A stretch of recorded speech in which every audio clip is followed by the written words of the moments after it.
Čia yra mano įvadinis skydas.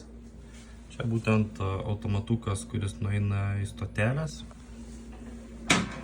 Čia yra mano išmaniojo namo skydas.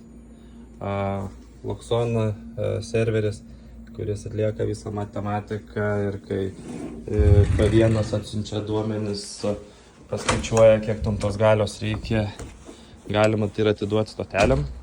Čia toliau kabelis buvo panaudotas tiek įvadui, tiek iki stotelių iki 16 kvadratų. Jisai pradžioj buvo čia galvota viską montuoti, bet paskui liko tik tai dėžė ir realiai movos sujungtos, ar kaip jos ten vadinasi. Taip.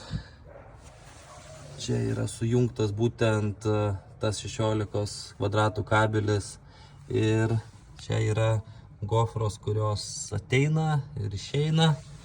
Tai va tos vieną gofrą iš tų raudoną eina tada iki šito stulpo. Čia yra tokia maža dėžutė, didesnės pastatyti negalėjau, todėl viduje buvo ten ganėtinai tikras pragaras sujungti ir medis trūkdė.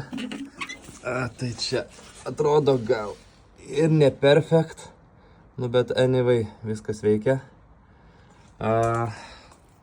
Pats kabelis iki 16 ateina iki čia, kuris yra tada perjungtas į du atskirus kiekvienai stoteliai. Čia vienas, čia kitas ateina baltas 5 ant 6, tai 6 kvadratų ir lankstų tą kabelį daugiagyslį. Toliau visą, čia yra ta gofra raudona po žeme, čia net ne po žeme, bet ties po akmenukais sukišta į juodą šitą gofrą, kad estetiškiau atrodytų ir čia nebūtų labai stora, nes čia ant šitos vietos dar norėjau pajungti trifazio rozetės, paprastas rozetės. Tai čia visi tie automatukai yra trifazio rozečių, paprastų rozečių ir apšvietimą, kurį dar kažkada turiu pasidaryti. Tai va, čia yra tos dvi Teslos stotelės Gen 3. Vienos, gal sufokusuos serijiniai numeriai visi, tai nežinau, reikės, nereikės. Ir kitos. Fokusas, kur tu fokusė?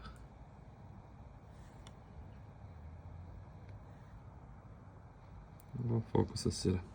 Ir kitos. Tai va, taip čia viskas sukonstruota.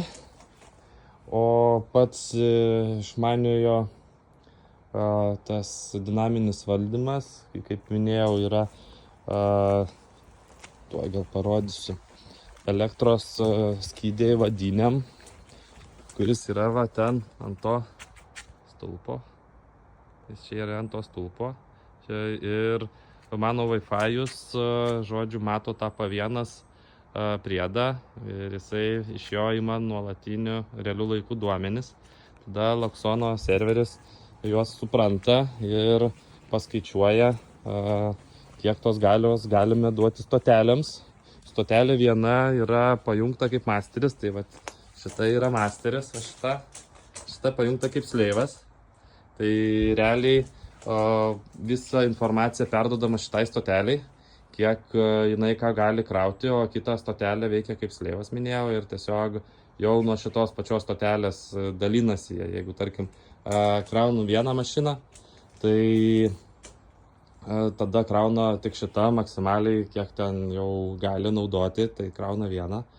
Aišku, dabar ką turiu, tai čia kraunasi gal iš viso 6 kablelis kažkiek kilovato maksimali galia, tai čia nieko tokio, bet jeigu, tarkim, pajungus vieną kokią tokią antrą Teslą, tai kai pasikrautų šitą stotelę, šitą mašiną, tada tą likusią galę automatiškai pati jau Teslos stotelė atiduotų likusiai mašinai. Tai va, taip va tas visas dalykas, už tai pasirinkau Tesla pakrovėjus, nes jie tarpusavėje bendrauja.